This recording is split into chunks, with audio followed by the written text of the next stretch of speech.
for what is going to be a very engaging and important conversation.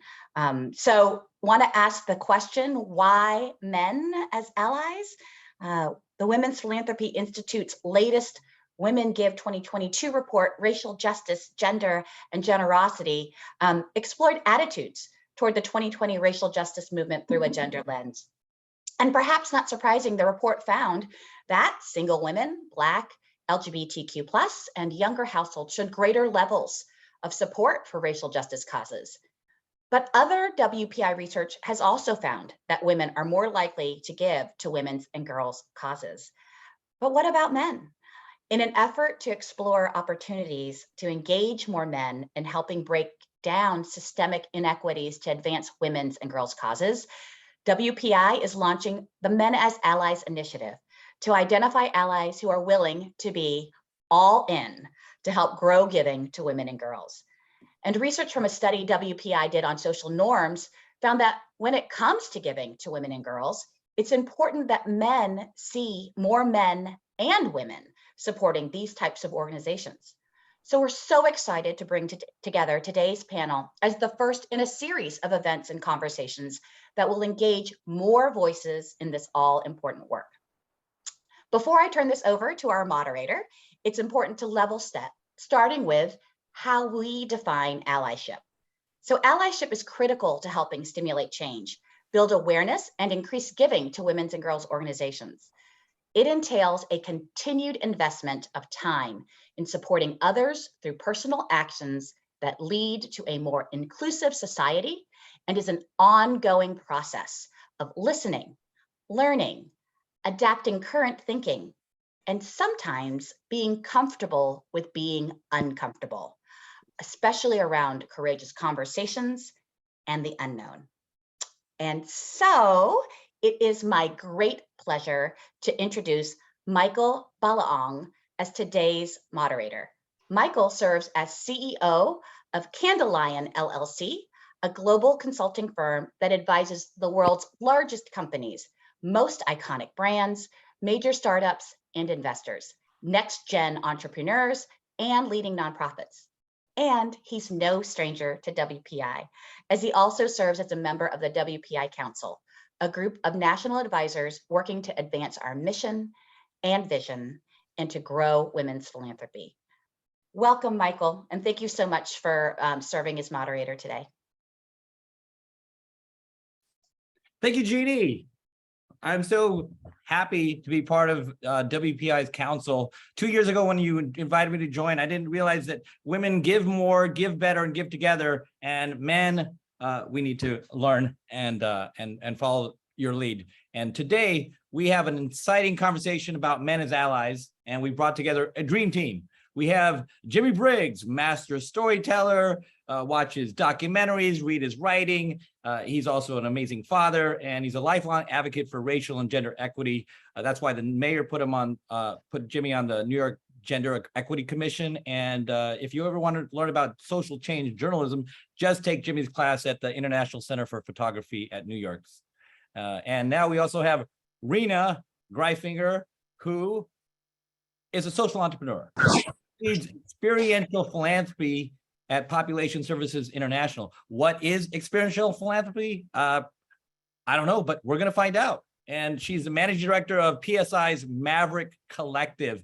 It's a community of women philanthropists who are focused on what is really important to women and girls right now, health and reproductive rights around the world. So thank you, Rena, for joining us. And we also have a second Michael Leopard, Indiana University in the house. Michael is a professor and a writer and also a brother in a family of 7, including lots of sisters. And he's going to tell us about being the first man appointed to the board of Women for Change, focused on women in Indiana. And he's also the author of a political thriller that you should pick up called Flipping the Circle. In his spare time, he teaches at the University of Indiana School of Business and the School of Public and Environmental Affairs. So today, we're going to talk about allyship. First, what is it and why does it matter? And more importantly, how do you find male allies? How do you know them and grow them? But let's first find out, what does this word gender equity really mean? We know that investing in women is key to the post-pandemic recovery. And we heard about it in the last World Economic Forum Global Gender Gap report. And we want to focus specifically not just on nonprofits, but women and girls. And for everyone on the panel, Rena, Michael, Jimmy, what does gender equity mean to you? Not just in your work, but also in your life. So we'll go with Rena. Thanks, Michael, and thank you so much, WPI, for having me here. It's always a total honor to be with you, and Jimmy, it's always an honor to be on a panel with you, and Michael, it's great to meet you. What does gender equity mean to me? I mean, to me, it really means that everyone in the world is seen, is heard, is loved, is respected, and is championed, and that identifying as a woman doesn't make her vulnerable or constrained. And also that the intersections of her gender with all of her other identities only make her more interesting, more successful, and strong.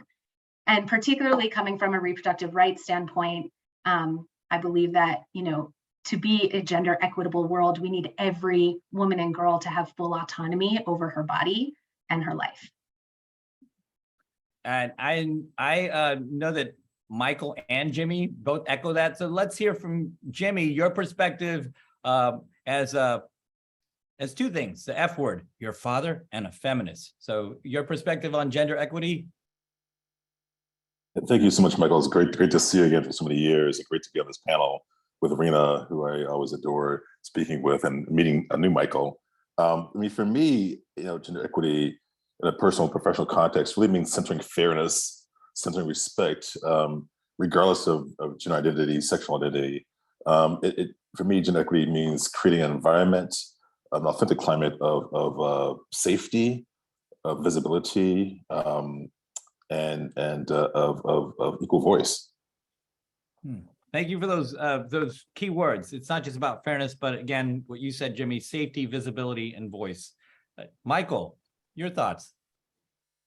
Yeah, thanks for having me. The thing that I add, or that I always think of first when I start talking about equity, is to try not to numb, especially my students' brains, with concepts that they might want to talk about. The definitions and the nuance of all that. I always think in terms of presence, and that any organization, any gathering of any kind, to have an equitable presence means that we have to have as many different components as we can possibly have for that stew or that pie to taste the way it's supposed to taste. And so when I look around in a room and I see too many guys that look like me, I know that we're missing a component that will keep us from being as good as we can be. And so that's sort of my approach to all of it, is the presence of as many different kinds of components as possible. And so some of those things are just visually obvious, but that's my main thing. We could talk and talk and talk, as academics do, about all the nuance, but the main thing for me is I want to know that there are a variety of experiences and components in every room that I'm in. Thank you for reminding us that it's important to ask who's in the room, who needs to be in the room, and who has voice when we're in that room. So let's focus now on the last 2.5 years, Jimmy. We know that the pandemic has hit women and girls the hardest, especially from communities of color. Whether you look at the economy, childcare crisis, inflation, the Great Resignation, working from home, and the spike in domestic violence. So how have the events of the past 2+ years impacted your commitment to gender equity, Jimmy? Thanks so much, Michael, for that question. And I'm also excited to see how Rena responds to this too as well, because for me, the past 2.5 years have really brought a clear, I would say, a clarity of purpose and focus. I mean, we've seen, both within my family, but also with colleagues and friends, are constantly thinking about just what, as a society, we've endured. This amazing overlap of extraordinary systemic challenges, both with 2020, the pandemic began that year. It was also the same year of the resurgence of Black Lives Matter in the wake of the deaths of George Floyd, Breonna Taylor, and others. On top of that, as you note, Michael, the Great Resignation, the disparate economic impact on women, particularly women of color. And I think for me, it's just become so much more obvious, much more pressing that we really center intersectionality and how we talk about gender justice and racial justice. I mean, I don't think either one of those are achievable without the other. I mean, they're linked. And both, within the spaces that I engage professionally and as a writer, as a thought leader and advocate, I'm constantly, encouraging my colleagues, encouraging my friends, particularly my male friends, that we have to be, we can't be silent. I think the silence of men, and regarding women's rights and justice, particularly around reproductive justice, particularly around economic equity in the workplace in particular, I think our silence has allowed a minority of us, if you will, to really concretize policies, concretize legislation and behavior that is only increasing the gaps in wealth equity, increasing the extraordinary health disparities around maternal health, neonatal health, reproductive access. And I think, I'm sure my counterpart, Michael, would agree. It's a time where we cannot be silent. Men who authentically believe in women's rights and equity cannot kind of stand back because we feel it's not our issue, it's not our place. We have to stand up in this moment more than ever and highlight these challenges that you're talking about and why they're relevant to us as male allies. Thank you for reminding men that it's not about just listening and learning, that we have to use our male privilege and power to be heard and amplify the voices of those who aren't heard, especially women and girls. And Michael, when you think about philanthropy, it's more than money. In fact, at WPI, we talk about the 7 T's, which are, of course, time, talent, and treasure, but also ties, our networks, especially as men, we have different networks.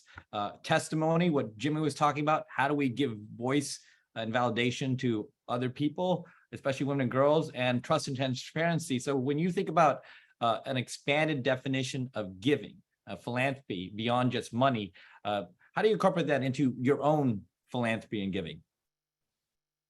I had a great experience with this when I was a young person, and before I spent as much time talking about these kinds of things, we had a fire at the church that I went to at the time, and they needed a new church, and it was a large Catholic parish that we were raising our kids in at the time, and all that sort of stuff. And they came up with the money to build the new church in like 25 minutes. So that they had all the money in the world that they needed. And so we were all patting ourselves on the back about how great it was to have the financial means to replace and to recover from that catastrophe at the time. And the first sermon that I remember Father Mike giving after that was, stop slapping yourself on the back. We've got a deficiency here, and it is the time, talent, treasure. It is the contribution. If money's easy for you, then give us something more, give us something else. Think of the other thing, the component that might be missing in your giving strategy. And then what is it that we need? We need energy. We need to not just be this building, we need to be the caring and compassionate parish that the building represents. And so buying the building was the easy part. And I think about that experience a lot when I'm in the philanthropic world, that for me, my presence, especially as I've left the private sector where I made money and now I'm in academia where I don't, I have other assets that I've got to lean on. I can't just write a check anymore. Well, actually now I need to do both. And so that's the thing. I think oftentimes when we do fundraising or we do any sort of event or organizing, sometimes we find ourselves siloed into the dollar amount or the number of participants today or whatever, and a more broad approach in those things. Whatever the easy thing is, let's look for the thing that may not be easy, and that can be the difference maker in the more global mission of whatever it is that you're working on. And so that church experience is the one that I think of most vividly in this conversation, is that the money in that circumstance oddly was the easy thing. And the first thing that the leader of the parish thought was, we need to dig a little deeper and address the things that aren't easy. And that's the thing that's going to make us better. I appreciate that, especially since I'm a recovering Catholic as well. and survived Catholic school. And the story about what's easy is important for male allyship because there's a question of what we give, but more importantly, what do we risk as men? That's real giving. When it's not about what you give, but what you're willing to risk, whether it's your status or something else. And both you, Jimmy and Michael, you talked about the intersectionality. I see it in terms of the issues of race, gender, class, but also in terms of your worlds. Michael, you represent university, academia, and also business and nonprofits. Jimmy, you bring together lots of different worlds. And as men, you've been in spaces where there are no men, like, for example, Women for Change. Michael, what was your experience as the first, and hopefully not only your last man, to serve on the board of Women for Change in Indiana? Why did you join? Because a lot of the people in the audience are wondering, like, oh, we don't have men involved. Why would we want them, and how would we get them involved, and what would get them to join? So yeah, well, you know, I think that the invite to ask me to be on the board was the bold move. Saying yes was again the easy thing. You know, for me, and that preceded this opportunity today. You mentioned something just a second ago about what men are risking. And I think that's important for men and everyone to think about when we're talking about allyship, what is really at risk here. The growth of and the protection of all the things that women need, especially in the exact time that we're in right now. Those aren't things that men are risking. And too many times men feel like they're risking. Too many men feel like there's some risk involved. And there wasn't any risk for me to say yes. The risk was on behalf of the organization. Are you willing to go out and find someone to enhance or add a component to your stew and enhance your overall thing by asking a man to be involved? And I think that the risk was on their part. For me, my hand was up. You know, ask me. That's the easy thing. There are a lot of men who don't put their men up because of your comment about risk. I want women's rights enhanced and growing, not because I'm giving something away or I'm risking something, but because I'll be better for it. And that's the thing that I think so many people miss, that main thing. I'm not giving anything away. I'm not risking a thing. What the risk is constantly having an other to look toward. I don't want there to be that other. I want to know, I want to look around and say, what would a woman say? What would a mother say? What would a teenage girl say? What would a black girl in a city or a black girl in the country say? All of those things are things that we're really risking by not having them there. And so the risk was really on the women, in my view, was on the women's side. I didn't feel like I was risking anything. I was like knocking on the door, let me in. And that's because I'm married to a feminist, and I'm close with Rima Shahed, who's the executive director, and she knows that I'm an easy mark. But I want to bring my charge is to bring men with me, and that's probably going to be a harder thing because too many men feel like there is something at risk, and they're just what the risk is doing nothing. That's when you're really risking. You're missing out. So I'm trying to get that mantra out into the space that we are better by diversifying, by adding people in, and the people who don't are the ones who are losing out.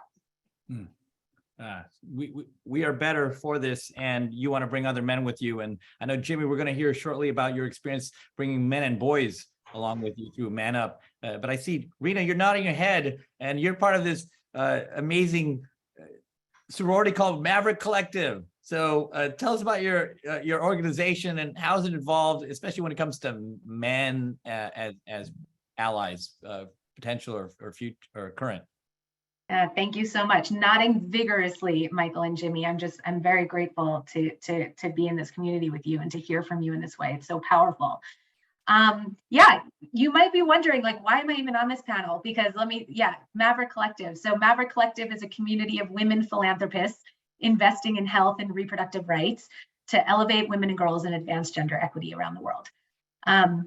Real quick background, we were co-founded by global health organization PSI with Melinda French Gates and the Crown Princess of Norway to really be a place where women philanthropists could go beyond the checkbook, exactly what Michael was talking about, and to really be a place where women could come together to engage deeply in the work that they were funding beyond just their money so that they could become informed champions and empathetic, investors and strategic investors, while also using philanthropy to really help PSI push the boundaries of global health and seed innovation and try things with flexible capital, go where other funders won't. And so Maverick has always been about like being at the cutting edge and also forming deep-rooted experiential learning for our members, blending that real dollar grant making with hands-on learning through the project they're funding. That, to your original question, Michael, is what we mean by experiential philanthropy. So here we are on paper, we're a community of women, right? Investing in women and girls. So what am I doing on this panel? But when you take a deeper look, what we really are is part of a movement of feminists. And thank you so much for being a self-proclaimed feminist, Jimmy. I've heard you talk about your wife, Michael, but I haven't heard you identify as a feminist yet. But I think it's really, really important to remember that feminists come in all genders, all races, all ages, all backgrounds, and we all have to be unashamed and unapologetic about claiming that identity for ourselves.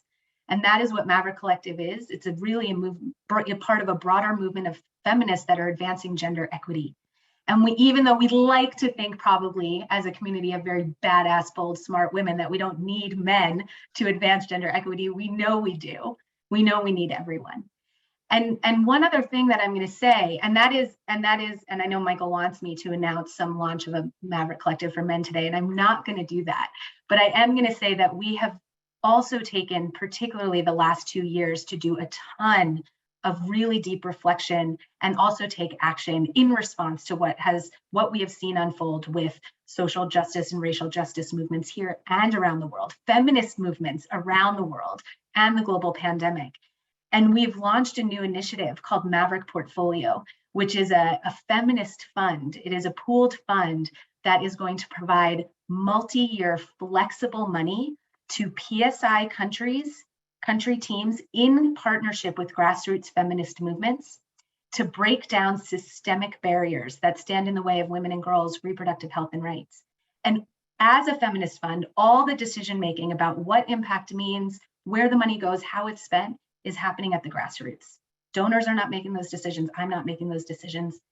And what our teams have decided, and we're launching in Uganda, Malawi, and Cote d'Ivoire, when we said to them, what is the one big sticky systemic barrier that you want to work on for the next 5, 10 plus years with flexible capital? And they said, it is transforming the role of men and boys and dismantling the toxic constructs of masculinity that stand in the way of reproductive rights and gender equity in these countries. And so as Maverick Collective, we are investing long-term in transforming men and boys into allies in the countries where we work, and also using this as an invitation to bring more men philanthropists into our network.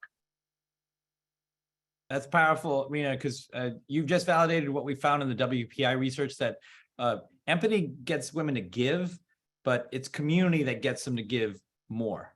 And that's what you're creating through Maverick. And I love the idea of it being a movement. And Jimmy, you know about movements, having been part of many and having sparked a few, especially through Man Up, the last 10, 15 years. We know that giving to women and girls is important, and women are leading the way. But tell us specifically about your experience working to support women and girls, and with what Rena just said about helping transform men and boys as part of that, both in terms of philanthropy and advocacy. Yeah, thank you so much, Michael. I mean, I think just to piggyback on what Michael and Rena have said, first of all, I just want to go back and echo and affirm what Michael said. I think the risk for men is negligible. If there is a risk, I think, as Michael alluded to, it's the risk for ourselves, for our own humanity, to not recognize our privilege, to not recognize that we live in a world that is unarguably tilted towards the power and empowerment of men, regardless of race or ethnicity or background. So I think our humanity is at stake. That's what we risk by not standing up and being allies and going on the journey of reimagining what it means for ourselves to be individual men and embody a certain masculinity for ourselves. From my experience, Michael, in regards to your question, it's really been, I think Rena said it, but I think the funding part, giving money is critical. The resources towards women-led and women-focused efforts is critical for philanthropy to center. At the same time, I think there's a behavioral behavioral mindset shift that has to take place among men and boys. And you know, I think we tend to think, you know, we talk about transformation. We tend to focus on young people, as we should. But I think, you know, we as an older men or adult men, fully adult men, have to realize that it's an ongoing journey. I mean, from my perspective, Michael, you never get to the place where you are the good man, the perfect man. That doesn't exist. It's a journey of growth. It's a journey of trying to be better in relationship with the woman in your life, with the men in your life, with the children in your life. I mean, it's never, at least my own experience, it's never ending. It's constantly a process. With the Man Up campaign, which you noted, myself and a group of colleagues co-founded Man Up campaign, you know, over 10 years ago in South Africa during the World Cup.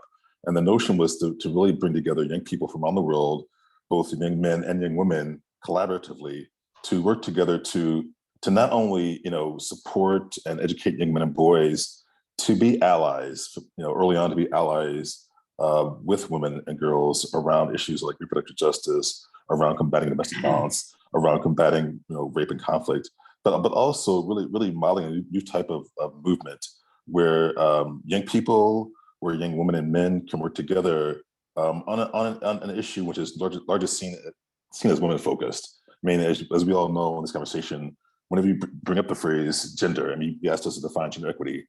I mean, I think for too many men and boys in the world, just that word gender automatically, you know, translates to women or to girls. A lot of men shut down. I think that's where the behavioral mindset shift comes in, because we have to, you know, whether you're 80 or 8, we have to, you know, help our counterparts understand that gender is inclusive of everyone in the world. You know, it doesn't matter what your particular identity is. You know, we all, gender issues relate to all of us, and so we all have a stake in promoting and being a part of encouraging gender equity at all levels of society.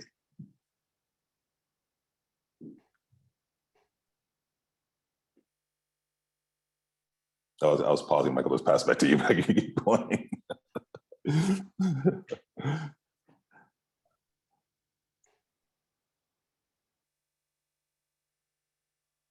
Oh, you muted, Michael. Can you hear me now? Just wanted that dramatic pause so we can all Right. take in what you said.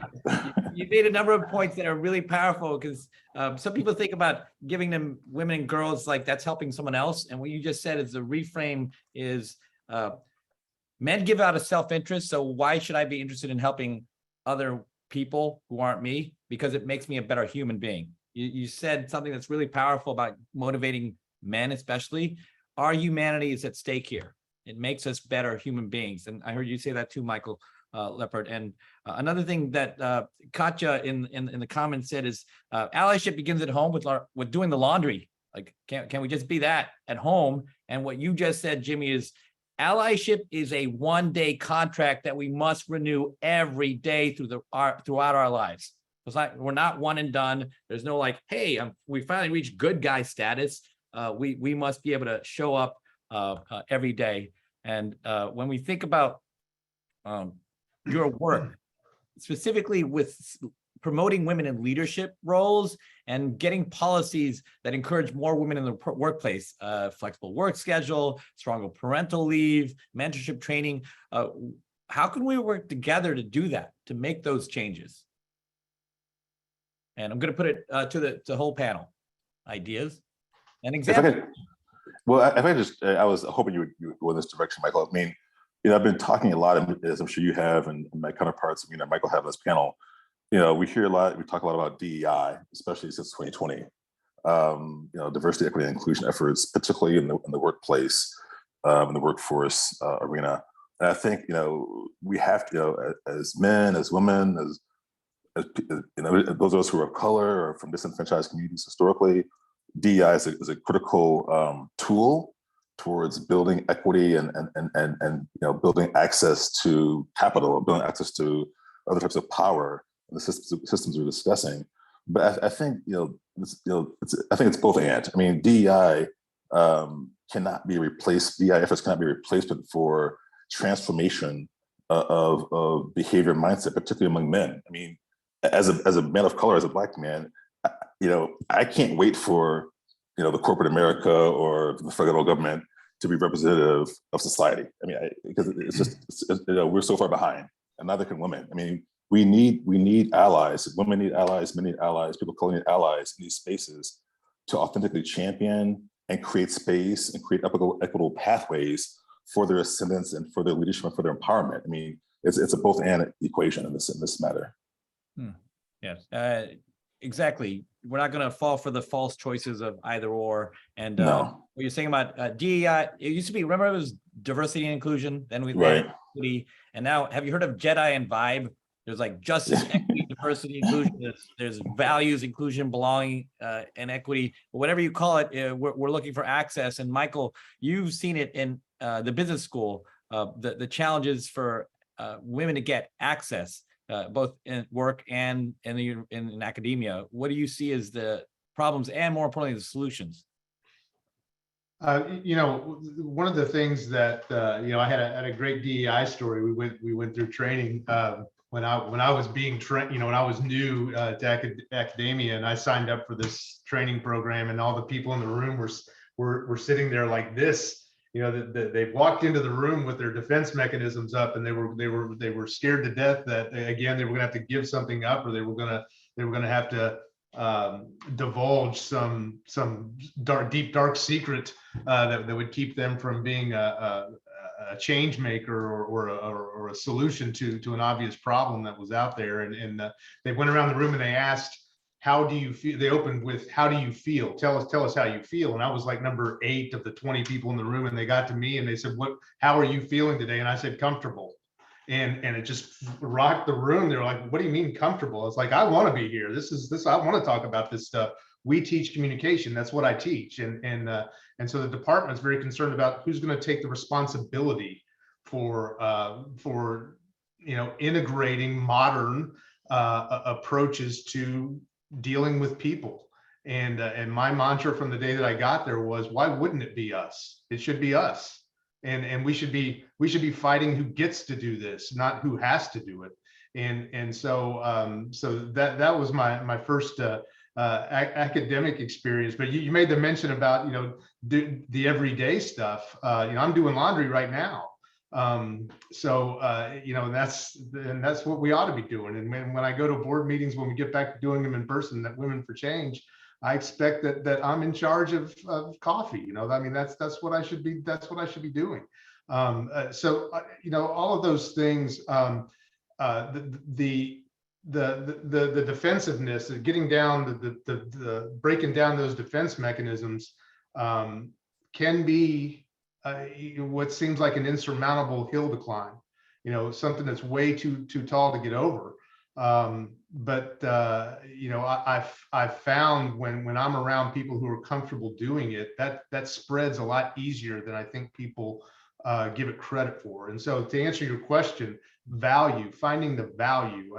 I spend most of my time when I'm on campus talking about what's valuable. And it's a word that we don't think about enough. The value is such a broad term. What is it that you value? We have one of our biggest assignments in my class is the most admired values that we have to talk about. And that exercise is awkward for a lot of 18-year-olds who've never been asked, what do you value? We need to ask questions like that and really expect an answer that is a meaningful answer. What is important to you? And once you really start talking about value and defining your day based on what's valuable and what value you can make of it, some of these answers present themselves a lot more comfortably. And so that's sort of where I'm at. But in the academic world, my bigger thing is not about, because I'm surrounded by a lot of women in positions of authority in the school. I'm very concerned about the fact that two out of 3 students at the Kelley School of Business, which is the top 10 business school in this country, are men. And I've already noticed in my first year that the classes that I have more women in are more productive classes. And so I want to find a way for everybody's experience to be better by being more balanced in our approach to the business community. I think everyone should take your class. You're talking about feelings, values, and shared responsibility. And final question for each of you. do's and don'ts of allyship and resources for all of the people listening. Because Rena, for example, I know with the Maverick Collective and PSI, you want to be able to call men out, but also call them in. So what are your ideas for do's and don'ts and any helpful resources for our listeners? Thanks, Michael. Yeah, and as I said, we are really ready to call men in, and that's got to be men who are ready to really step in as feminist funders, right? And willing to, when I think about the do's, I think just like any of us who have been in a position of power because of our identity, it is incredibly important to first be quiet and listen, right? And really listen generously.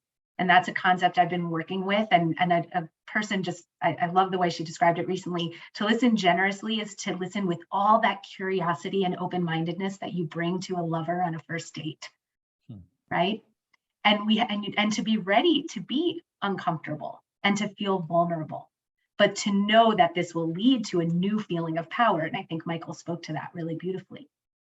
And to fund this work. I mean, at the end of the day, like, investment, men and boys, and really like deconstructing harmful norms is so underfunded and under-resourced compared to the like seismic change that we need in society. And so, as someone that works in philanthropy and as a fundraiser, like, fund this work and listen really generously and really with empathy and a deep understanding to what the lived experience is of women and girls, in addition to all the other identities that they hold, right? And that intersect. And one point about the don'ts, or what not to do, and we've really learned this in the reproductive health space, is that we have to remember that men already hold power. So being an ally really does mean ceding that power, not taking more of it, right? And not filling the room with it. So making sure that, like, and also that it's not just about like giving your blessing, right? Allowing a woman or girl in your life to do things. In reproductive health, for so long, as empowerment programming, we have found clandestine ways for women to use birth control, right? Pills that they can hide, an injection that a husband can't see, an abortion that happens in a, where in a safe environment, but where like so their husband or their father or whoever, the men in their community, don't know. And that has been powerful for women. But what we've also realized is that when we talk to women, truly what power means to them is having the men in their lives not only accept and champion their autonomy over their bodies, but also work every single day to clear the barriers that stand in the way of women having that full autonomy. So making sure that it's not just like men giving their blessing, right? But actually working on clearing those structural barriers every single day. That's powerful, because you just gave all of us a picture of what feminist funders look like, and they're not all female. Like, and feminist is not a bad word. In fact, it's something we should all uplift. And what you've also said is that when it comes to allyship, Rena, you're talking about co-conspirators. Like, are we willing to be the abolitionists for men and girls, just like we did for slavery way back when? So thank you for that powerful message. And we'll go to Michael and then close with Jimmy. Michael? Rena nailed something for me. First of all, I want to make sure you heard me say I am a feminist. I put it in the chat just in case I didn't get a chance. But the thing that you said that really struck me is the concept of listening generously.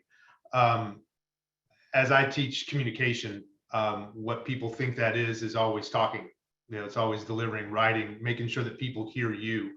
And one of the very basic, the foundational things that I think that young men and boys need is to learn to listen generously. We have an entire culture right now, especially men, especially white men, that are really the thing that they're worst at is that the grievance politics eliminates listening. All of the things that we're fighting in that space right now has to do with that deficiency.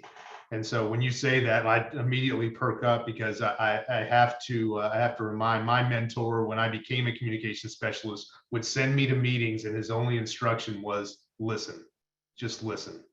And that's hard to do for people who have, very strong opinions and things to say. And that is a skill that if I were gonna reinforce one skill for men and boys, I would start with that, and not just listen to women. Start with listening to women, but listen more. Just listen generously. Listen more.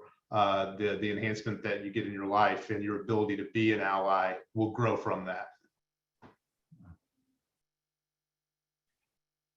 Proud to be feminists with you, Michael and Jimmy, and we're here to listen.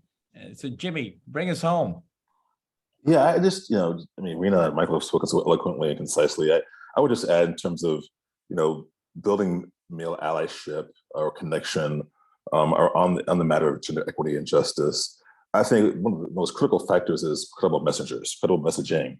I mean, really engaging men who have the credibility to connect with your audience. I mean, not every group of men or young men is going to resonate with what I say, and that's fine.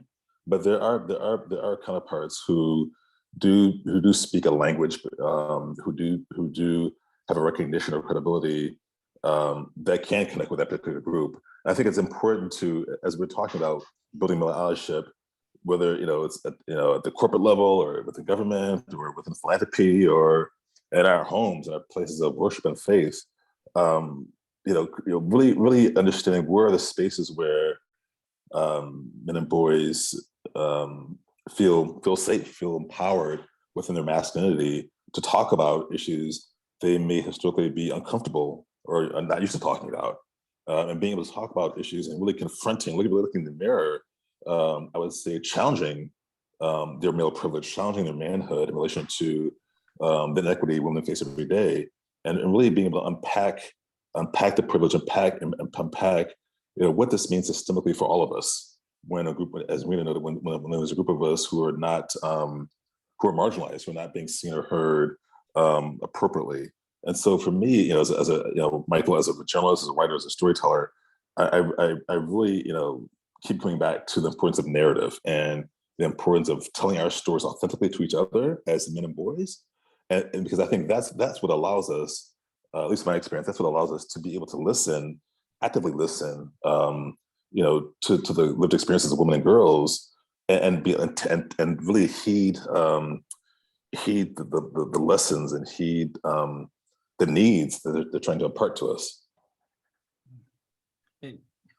You mentioned the word safety, and I know, Michael, you talk about defensiveness, and when it comes to men, it's like, how do we create that safe space for men to be uncomfortable with each other? And I think that's what you've modeled today. And Jimmy, when you talk about credible messengers, I can think of no better messengers than the three of you when it comes to allyship and gender equity. So thank you, Rena, Michael, Jimmy. This is more than a conversation. This is a movement that we are all part of, that we want to grow together as feminists and as funders and as friends. So thank you for being part of this. And we invite all of you to be part of 2023's WPI Summit on women in giving and men. So thank you. Thank you, Michael. We have a couple minutes left for questions from the audience. I just want to, I think we might have addressed some of them, but I'll give everybody a minute to add some things. Let me see here. So we have a question from Katja about, and Michael, Michael B, I'm going to call you. You get to answer as well. So put your panel hat on. So first question from Katja is again about male allyship in the home and how can men step up in this area. We talked a little bit about that. So if anybody wants to add some additional thoughts to that. And then secondly, from Kyoko, how to cultivate more women leaders and start that pipeline from a young age. Is it just education or is it something more?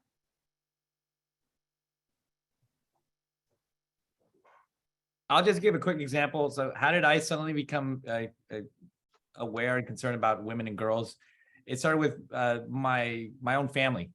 Finding my mom didn't get promoted for 30 years. Like, okay, what's up with that? She's smart and talented. Why is no one investing in her as a leader?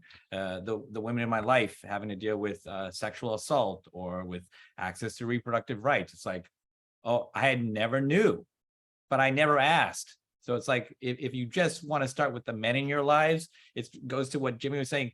Do they know your story? And most likely they don't. I mean, most men don't realize how many women have had to have needed reproductive rights. And men never talk about how much they were part of it. For every woman who's had an abortion, there was a dude. Where are we? Where are we in these conversations? So it's just like, if you're going to start with allyship, can we just start with like talking about our own experiences? And as men, to your point, Michael Leopard, can we listen? Can we ask and sincerely listen without judging or projecting?